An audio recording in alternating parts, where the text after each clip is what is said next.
Alright guys, Bryce here. I'm going to be doing a review of the Razer Sabertooth Xbox 360 controller. So let's get into the review. So first it comes with this case, which is very nice. Going over the controller, it has these sticky pads here. Just for more grip. You could use just the normal grips if you wanted to, but these grips are actually really nice. Another feature that it has is the D-pad. The D-pad is separate to, it's different than the regular Xbox controller where all the buttons are connected. They're all separate here. And so that's pretty much just the look. The look is a little bit more boxier than a normal Xbox 360 controller, and other than that, that's just basically the look. So you can plug it in here by screwing this in. There we go. So as you can see, all the buttons light up, and if you don't like that, which is really cool, you can click here and it brings up a whole menu system. So you can go to program mode, backlight on or off, which is the lights around the buttons, or you could do rumble, which is the vibration, or you can do test mode, which you can check how responsive the analog sticks are, which is really cool. So for program mode, you have 6 buttons that you're able to program. You have the 2 on top here, M1 and M2, or M2 and M1, or I don't know which order they are. But you also have these back buttons too. It's kind of like a SCUF controller, but the SCUF only has 1 paddle on each. Whoops, didn't plug that in all the way. That's fine. It only has 1 paddle on each, where this one you can go down or you can go up, and you can assign them each to a different button. It's a little weird to have them up, as when you're playing it, kind of like it doesn't feel right to push up on your controller. So down is really the only one you'll probably use. But the controller feels very nice, and yeah, it's just your fingers just slide right into there like no problem, like just the way you hold the controller. Also, if I want to plug this back in just quickly, it also has a profile setting. So you have profile 1 and profile 2. So let's say you played Halo and Call of Duty only.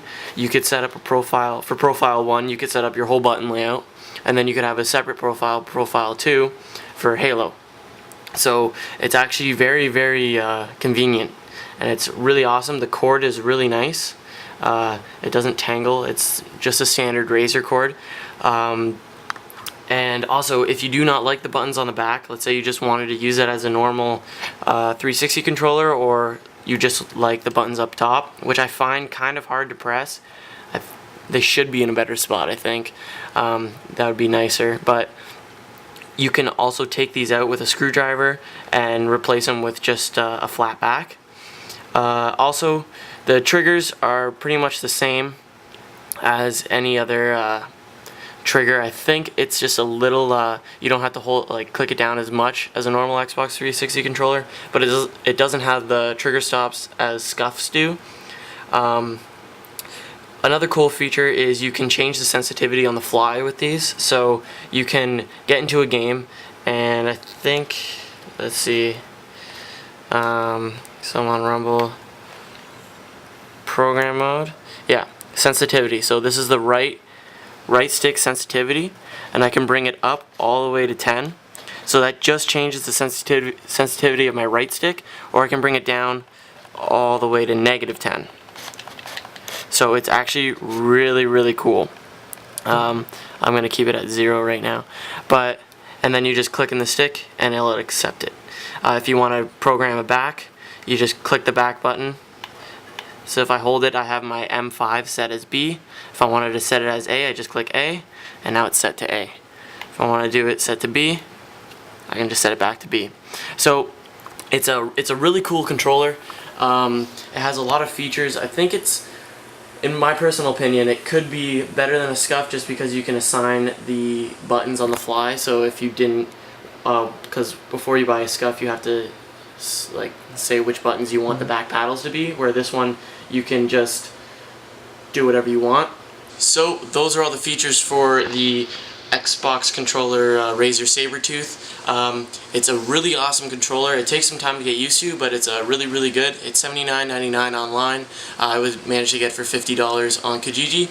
But if you guys need a new controller and you want something that's a little different, similar to a scuff, I would go with the Razer Sabertooth. They have a lot of cool products, and they are really good with gaming, mice and stuff like that. So it's a good controller. I would recommend it to you guys, and I hope you guys liked that review.